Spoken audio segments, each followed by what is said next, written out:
Salam sahabat yang dikasihi Tuhan. Bertemu lagi dalam belajar firman Tuhan pada hari ini. Hari ini firman Tuhan kita belajar dengan tema Tuhan sedang mereka-reka kebaikan.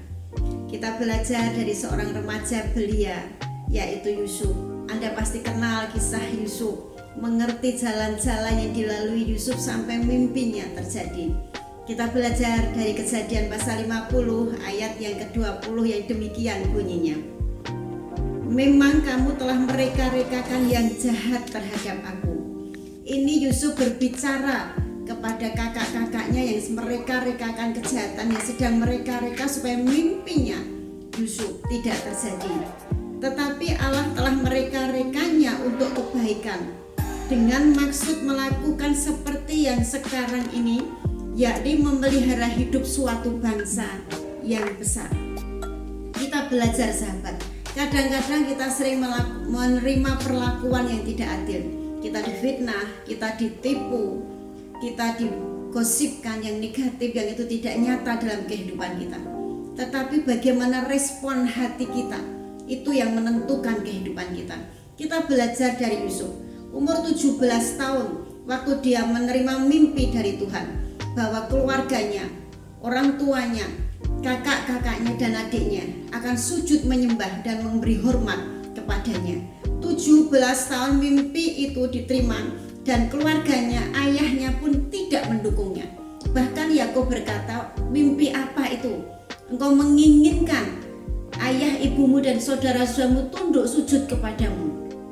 Tetapi Yakub bertobat dan dia menyimpan mimpinya Yusuf, cita-citanya Yusuf, visi Tuhan yang ditaruh dalam kehidupan Yusuf di dalam hatinya. Umur 17 tahun mendapatkannya, mendapat mimpi itu. Umur 30 tahun Yusuf dilantik menjadi penguasa di bawah Fir'aun, dengan perjalanan yang sangat menyakitkan, difitnah, dipenjara, dibohongi, tidak diingat lagi, tidak diperhitungkan. Itu yang diterima oleh Yusuf 13 tahun. Anda mengerti di sini berapa hari, berapa bulan atau berapa tahun Anda menerima perlakuan yang jahat. Ini 13 tahun Yusuf menerimanya. Umur 30 dilantik menjadi penguasa. Masa 7 tahun masa kelimpahan, berarti 37 tahun. 37 tahun dia berumur 37 tahun, itu belum terjadi mimpi itu, belum menjadi kenyataan. Memang dia sudah menjadi penguasa, tapi untuk keluarganya yang sujud menyembah kepadanya itu belum terjadi. Baru tahun ke-8, yaitu tahun pertama kekurangan atau kelaparan, keluarga mereka mulai datang, mulai sujud menyembah. Itu mulai terjadi mimpi itu. Anda jangan membayangkan mimpi yang terjadi yang begitu nikmat, tetapi banyak perjalanan yang dilaluinya. Sampai umur 39 tahun, tahun kedua kelaparan, ayahnya diboyong, dibawa ke Mesir. Baru mereka komplit sujud menyembah kepada Yusuf. Terjadi sempurna mimpi Yusuf. Kita belajar dari sini. Dari 17 tahun sampai 39 tahun, itu ada waktu yang panjang, 22 tahun dia menantikan mimpi itu. Prosesnya itu begitu luar biasa dialaminya. Perhatikan jenjang waktu yang dipakai Tuhan untuk mendidik Yusuf supaya mimpi itu terjadi, untuk mempersiapkan Yusuf menjadi dewasa.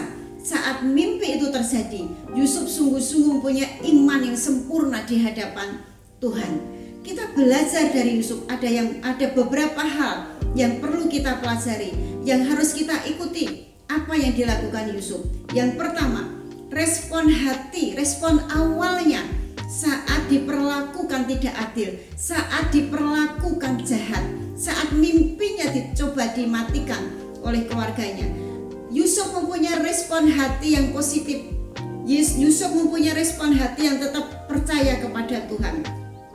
Yusuf tidak ada punya merencanakan untuk mengeluh, tidak merencanakan untuk membalas, tidak merencanakan dan berkata-kata yang menyakitkan hati Tuhan. Respon hati kita yang pertama-tama dilihat oleh Tuhan saat penderitaan itu datang.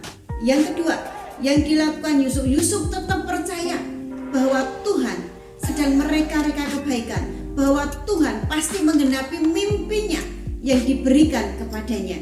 Sehingga Yusuf tidak menoleh ke kanan ke kiri, tidak undur dari Tuhan, tidak mengurangi kesetiaannya, tapi tetap percaya bahwa Tuhan adalah Tuhan yang hidup, Tuhan yang sanggup menggenapi semua mimpi Tuhan. Dan itu diperhitungkan oleh Tuhan.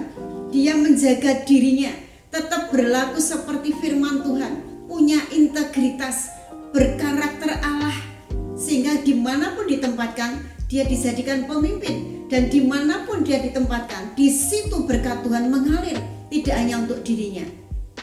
Tetap percaya kepada Tuhan. Kemudian yang ketiga, mempunyai hati yang mengampuni. Sedikit pun Yusuf tidak pernah ingin balas dendam kepada keluarganya. Buktinya pada waktu mereka datang, tetap ada bantuan yang diberikan kepada keluarganya, diterima bahkan dengan hati yang sangat pedih karena ingin mengakui siapa dirinya. Kemudian respon yang keempat dikatakan, kalau kita belajar dari kisah Yusuf, murah hati, tetap mau berbagi kekayaannya kepada keluarganya, tetap mau berbagi kepada ayahnya, walaupun dia menjadi penguasa, tetapi tetap mau mengikuti, tetap mau mengangkat keluarganya supaya tidak jatuh dalam kemiskinan, tidak jatuh kelaparan. Dibagi berkatnya dengan keluarganya, dibagi berkatnya dengan ayahnya. Kita belajar di sini sahabat, biarlah kita tidak mempunyai respon hati yang salah, yang negatif, ingin balas dendam dan berkata, perhatikan nanti kalau aku sudah sukses, engkau akan melihat sendiri, aku tidak akan membantu. Kadang-kadang kita berkata-kata seperti, bahkan kita mengeluh, kita undur dari Tuhan, kita mengeluh tentang teman-teman kita karena tidak respon baik dengan kehidupan kita. Malam hari ini kita belajar bahwa sesungguhnya semua akan terjadi. Apapun sekarang yang terjadi dalam kehidupan Anda, mari kita tetap percaya, mari kita punya respon hati yang positif.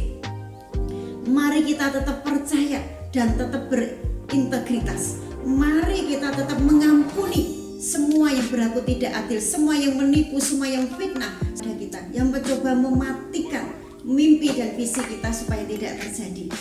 Biarlah hari ini firman Tuhan sungguh-sungguh menjadi berkat bagi saya dan Anda. Tuhan sedang mereka-reka kebaikan bagi kehidupan Anda, walaupun seakan-akan sekarang jalannya tidak mulus, walaupun seakan-akan untuk menuju mimpi itu sulit kita lalui. Bila hari ini Anda diberkati dengan firman yang saya sampaikan pada hari ini. Shalom, Tuhan Yesus memberkati. Amin.